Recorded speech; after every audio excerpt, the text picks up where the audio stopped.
오늘날 좋은 지도자라고 말할 때 다음 세 가지 조건을 말해요. 그런데 다윗은 이 세 가지를 다 갖추고 있었어요. 이런 지도자에게로 사람들이 모여들게 되어 있습니다. 첫째는 충분한 소명입니다. 충분한 소명. calling, sufficient calling. 지금 내가 있는 자리는 하나님이 나를 부르신 자리이고 내가 지금 하고 있는 일은 하나님의 부름에 응답해서 하는 일이라는 것이에요. 성도 여러분, 이것이 중요합니다. 이것이 중요해요. 지금 나는 이 자리에 충분한 소명을 받았다. 그래서 딴 자리에 안 가도 만족한다. 이런 확신이 대단히 중요한 겁니다. 성령님의 인도에 내가 순종하는 가운데 나는 자기도 모르게 그 자리로 인도되어져요. 비록 처음에는 내가 그 자리를 원치 않을 수도 있지만 그러나 주님의 인도에 순종해서 나아갈 때 우리는 반드시 충분한 소명의 자리로 인도된다는 사실입니다. 둘째는 온전한 행복입니다. 온전한 행복. 그래서 다윗은 자기 직업인 양치는 일에 온전한 행복감을 느끼고 있었습니다. 지금 내 자리가 형편없어서 불행하다 부족하다 하는 것은 불행한 사람이에요. 원망 불평 있는 사람, 이건 불행한 사람이에요. 주님이 나를 이 자리로 인도해 주셔서 나는 너무너무 행복해요. 완벽하게 행복합니다. 이런 고백이 우리 입에서 나오면 그는 주 안에서 성공한 사람이에요. 그러니까 성령의 인도하심에 늘 순종하며 나아갈 때 처음에는 그 길이 고달파 보이고 잘못된 길로 가는 것 같지만 결국에는 온전한 행복으로 주님이 강권적으로 인도해 주십니다. 우리를 토탈 해피니스, 온전한 행복. 그럼 매일 내가 성령님의 인도에 순종하는 것이 필요해요. 매일매일 내가 기도하잖아요. 그리스도 안에서, 인크라이스트 안에서 성령님과 함께 교제를 나눕니다. 그때 성령님이 음성을 들을 수가 있어요. 그때 순종하는 것이 필요해요. 사람들은 완전한 행복을 느끼는 지도자를 따르는 거예요. 완전한 행복. 원망 불평하는, 입만 열면 불평하고 불만을 쏟아내는 지도자를 사람들은 따르지 않습니다. 세 번째는 성취에 만족한 거예요. 성취에 만족한. The satisfaction of achievement. 성취에 만족하는 거예요. 내가 지금 이미 다 이루었다는 것입니다. 예수님도 다 이루었다. 더 이상 뭐가 없는 거예요. 예수님이 다 이루신 거예요.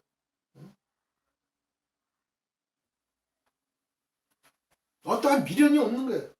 자기가 살아온 그 지점에서 평가해 볼 때 그 지점에서 다 이루었다는 것입니다. 자기의 현재를 만족하는 사람이에요. 그렇지 못하고 현재를 만족하지 못하고 항상 미래에 뭘 이루겠다는 사람은 아직 주님 안에서 완전히 제자리를 찾지 못한 사람이고 아직 완전히 성령의 인도함 속에 들어가지 못한 사람입니다. 하나님의 부르심에 작년에도 그랬듯이 올해 2019년도 3분의 2가 지나갔는데 내가 그 부르심에 충실히 순종했다는 확신이 있으신가요?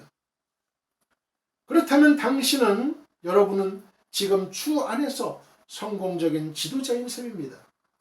주님이 쓰시는 지도자는 마냥 먼 미래만 쳐다보지 않아요. 매일, 매주일, 한 달, 반년, 매년 단위로 자기 스스로 느끼는 만족하는 성취감이 있습니다. 그래서 자기 삶에 불만족이 없어요. 자기는 최선을 다했고 결과는 하나님께 맡기고 하나님은 그에게 물론 만족한 성취의 결과를 주세요. 이렇게 느끼고 사는 사람이 주 안에서 참된 지도자입니다. 다른 사람에게 영향을 미치고 살아가는 사람이에요. 무슨 높은 자리에 올라서 많은 권세를 가지고 일을 한다는 뜻이 아니라 어느 자리에 처했든지 그리스도의 향기를 뿜으며 소리 없이 일을 감당하는 사람이에요.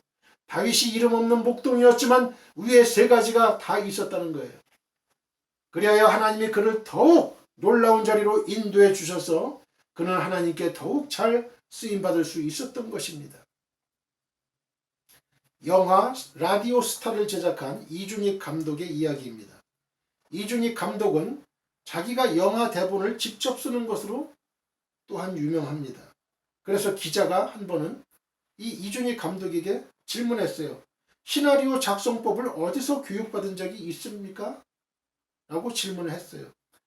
그러나 이 이준익 감독은 그저 제가 좋아하는 영화를 틀어놓고 100편만 그대로 받아쓰기를 하면 시나리오가 혼해진다는 거예요.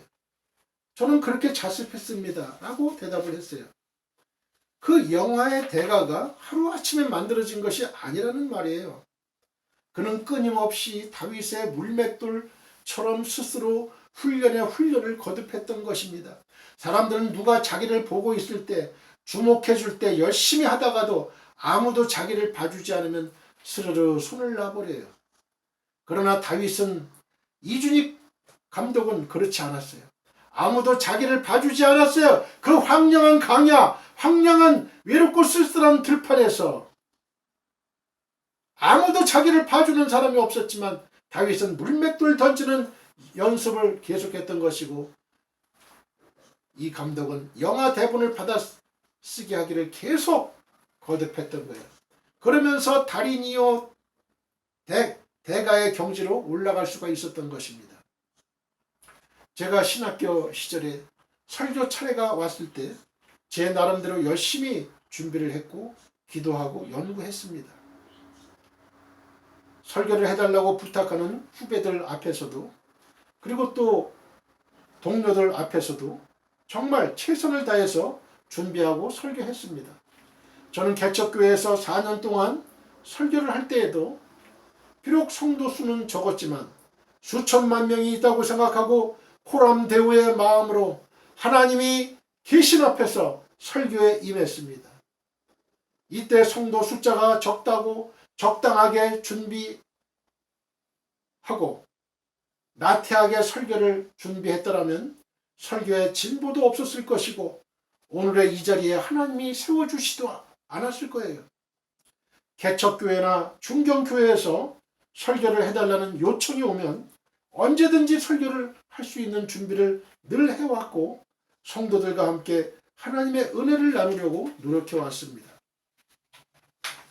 제 자신이 초등학교 시절부터 교회를 다니고 여러 목사님들의 설교를 듣다 보니까 은혜를 받을 때도 있고 은혜를 받지 못할 때도 있었음을 저는 압니다.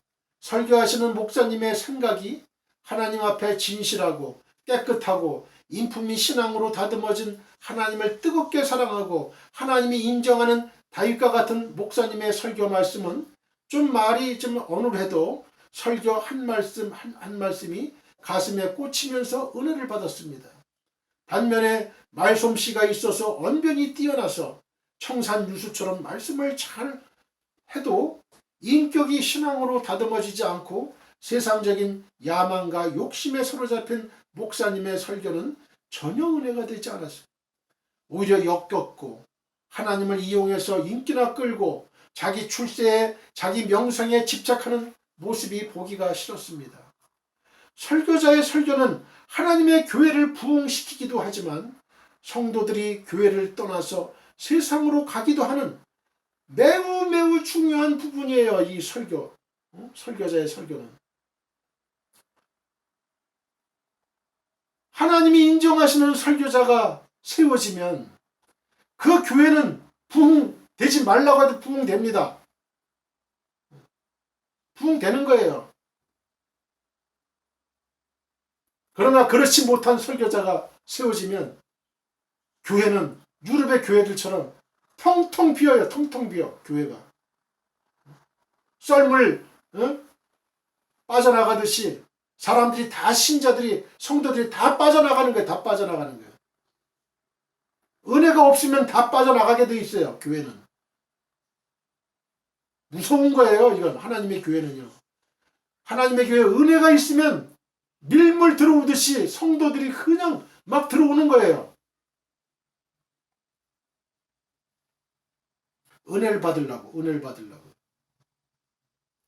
비록 개척교회에서 만 4년 동안 사례를 받지 않고 설교를 했지만 다윗이 들판에서 양을 치던 것처럼 열심히 제 소명에 충실했을 때 하나님은 오늘날 제게 이렇게 방송으로 설교할 수 있는 은혜를 주셨다고 저는 그렇게 믿습니다.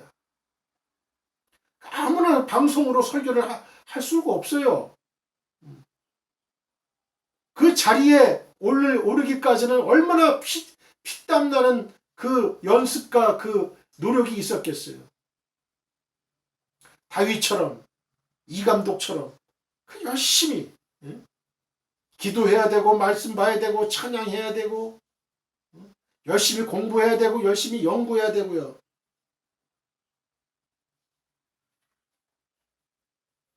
비록 성도 숫자가 적은 개척교회가 마치 강야와 같았지만 하나님이 저를 훈련시키는 훈련장으로 알았습니다. 그러나 거기서 제 나름대로 최선을 다했고 제 나름대로 거기서 만족했고 제 나름대로 거기서 온전한 행복을 느끼고 있었습니다. 야구장에 가보면 경기장 옆에나 뒤에 불펜이 있고 거기서 불펜 투수들이 공을 던지면서 연습하고 있는 장면을 우리는 목격하지요. 그들을 보면서 참 재미있는 생각을 합니다. 그들은 부지런히 공을 던져요. 그런데 감독이 언제 호출할지 모릅니다. 경기를 이기든지 지든지 자기들은 상관없이 묵묵히 공만 던집니다. 불펜은 황소우리라는 뜻이에요. 황소우리. 우리가 스페인이라든지 이럴 때 로데오 경기할 때 이 황소들이 불펜에 갇혀 있다가 불펜의 문이 열리면 황소가 미친 듯이 로데오 경기장으로 뛰쳐나갑니다. 불펜 투수들도 마찬가지예요. 불펜에서 묵묵히 연습하고 있다가 감독이 호출을 하면 황소처럼 뛰어나가서 공을 던집니다. 사랑하는 성도 여러분, 광야는 다윗에게 불펜이었습니다. 감독 대신은 하나님의 호출 사인이 떨어질 때까지 묵묵히 연습구를 던져야 했었어요. 다윗은. 요셉도 마찬가지로 시위대 감옥은 다름 아닌 요셉의 불펜이었습니다. 여러분의 불펜은 어디입니까? 요셉도 열심히 자기 맡은 일에 충실하면서 감독 대신은 하나님의 호출을 대비하고 있었어요. 불펜 투수들은 다른 데서 벌어지는 일에 관심이 없어요. 그저 자기가 맡은 일, 공 던지는 일 한 가지에만 성실히 연습합니다. 하나님은 오늘날도 불펜 투수들을 찾고 계세요. 여러분들도 불펜 투수들이 다 되시길 바라요. 하나님의 호출 사인이 언제 떨어질지 몰라요. 어쩌면 사울의 선발이 무너지자 다윗이 불펜 투수로 등장했고 요셉은 아버지 야곱의 뒤를 잇는 훌륭한 불펜 투수였습니다. 선발 투수도 잘 던져야 하지만 훌륭한 불펜 투수들이 잘 뒷받침될 때 팀이 승리하는 거예요. 하나님 나라가 승리하는 거예요. 말씀을 맺겠습니다. 들판에서 양을 치던 다윗을 보고 계셨던 주님은 오늘날 우리 각자 한 사람 한 사람을 지켜보고 계세요. 우리는 오늘날 내가 맡은 일이 비록 들판에서 양을 치는 것처럼 비천한 일이라도 거기에 성실한 마음과 손의 기술로 충성할 때 내 스스로 만족과 행복을 느끼는가 하면 더 나아가서 하나님께서 더 소중한 일로 반드시 불러주실 것입니다. 사명을 새롭게 해주실 것입니다. 축도가 끝나고 찬송가 184장을 부르고요. 주여 주여 주여 세 번 부르고 통성기도를 들어가겠습니다. 지금은 우리 주 예수 그리스도의 은혜와 하나님 아버지의 극진하신 사랑과 성령님의 감화 감동 교통하심이 지금 이 방송 예배에 참여하고 있는 모든 지구촌에 있는 성도님들의 가정과 직장과 우리의 민족과 나라 위에 영원히 함께하기를 축원하옵나이다. 아멘. 할렐루야.